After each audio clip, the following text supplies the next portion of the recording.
Alam Flora Environmental Solution (AFES) yang ditubuhkan pada 2013 merupakan anak syarikat milik penuh Alam Flora Sdn Bhd (AFSB). Menawarkan penyelesaian alam sekitar yang menyeluruh, AFES menyediakan perkhidmatan yang berkualiti kepada syarikat korporat, industri, institusi pendidikan dan komersial sepanjang tahun, di mana kami membantu syarikat-syarikat tersebut untuk mencapai ESG goals mereka sendiri. Selain itu, AFES juga memberi keutamaan penjagaan alam sekitar bagi memastikan setiap aktiviti yang dilakukan adalah untuk kebaikan masyarakat serta kelestarian alam sekitar.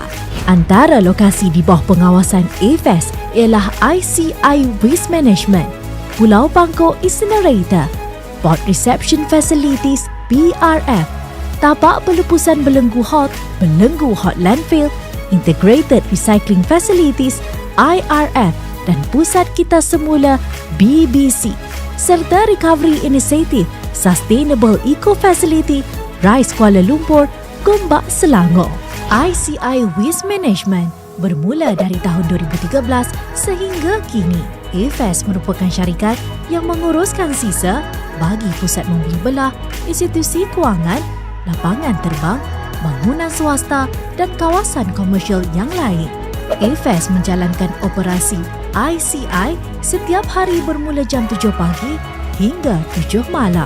Jumlah sisa yang dikumpulkan oleh AFES sebulan adalah sekitar 150 tan hingga 170 tan dan jumlahnya berbeza bergantung kepada cuti umum. AFES merupakan operator kepada Setia City Mall, Menara Maybank, Pusat Beli Belah TRX, Post Aviation KLIA dan kawasan komersial yang lain bagi pengumpulan sisa ICI. Incinerator Pulau Pangkor melalui 4 proses aliran. Yang pertama adalah prarawatan, iaitu pengasingan sisa. Kedua ialah proses pembakaran sisa. Ketiga, proses penyejukan. Dan keempat, pengawalan tahap kebersihan udara. Di sini, proses rawatan sisa yang melibatkan pembakaran bahan organik yang terkandung dalam bahan buangan. Dalam pengoperasian incinerator, pihak AFES sentiasa menambah baik proses agar operasi dapat berjalan dengan lancar dan alam sekitar sentiasa bersih dan terjaga. Port Reception Facilities (PRF) mewakili keperluan penting untuk pelabuhan maritim di mana mereka bertanggungjawab untuk menerima dan menguruskan sisa yang dijana oleh kapal laut yang berlabuh di pelabuhan serta di dalam kawasan pelabuhan itu sendiri. Armada kapal dagang dalam industri perkapalan secara amnya dibahagikan kepada beberapa kategori. Yang utama adalah kapal kargo kontena yang membawa kargo secara pukal dan juga kapal yang membawa cecair seperti kapal minyak yang membawa secara pukal produk dari satu pelabuhan ke pelabuhan yang lain. Bermula Februari 2017, AFES dilantik sebagai operator untuk menguruskan Tapak Pelepusan Belenggu Hot Landfill. Lokasi ini berkeluasan 101 ekar di mana sisa diterima dari daerah Temeloh Pahang dan merupakan tapak pelepusan sanitari. Integrated Recycling Facilities IRF mula beroperasi pada 5 Ogos 2019. Ini adalah fasiliti kita semula bersepadu untuk pengasingan dan rawatan sisa serta barangan kita semula bagi penduduk Putrajaya dan sekitarnya. Ia membolehkan penyertaan orang ramai secara aktif dalam aktiviti pengurusan sisa kita semula.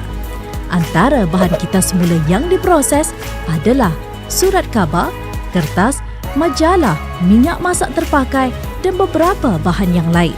Sisa e-waste pula adalah seperti televisyen, pendingin hawa, telefon bimbit, mesin basuh, komputer serta bahan elektrik dan barangan elektronik yang lain. Pusat Kita Semula BBC pula merupakan inisiatif AFES untuk menggalakkan aktiviti kita semula dengan penduduk setempat. Terdapat juga BBC yang ditubuhkan hasil kerjasama AFES dan pihak berkuasa tempatan atau korporat. Terdapat 10 lokasi BBC yang diuruskan oleh AFAS di seluruh wilayah Persekutuan Kuala Lumpur, wilayah Persekutuan Putrajaya dan Pahang. Recovery Initiative Sustainable Eco Facility RISE KL adalah inisiatif terbaru AFAS untuk menggalakkan kita semula bagi orang awam, industri dan korporat di Kuala Lumpur dan sekitarnya. RISE KL boleh menerima sehingga 65 tan sisa kita semula sehari untuk diasingkan. Fasiliti ini telah beroperasi sepenuhnya pada Januari 2022 menggunakan proses semi-automatik dari sumber sisa kita semula, aliran tunggal atau dui aliran. RISE KL juga ditubuhkan bagi menyahut saranan kerajaan dalam mencapai kadar kita semula sebanyak 40% menjelang tahun 2025. AFAS memainkan peranan penting dalam memajukan pengurusan fasiliti yang mampan.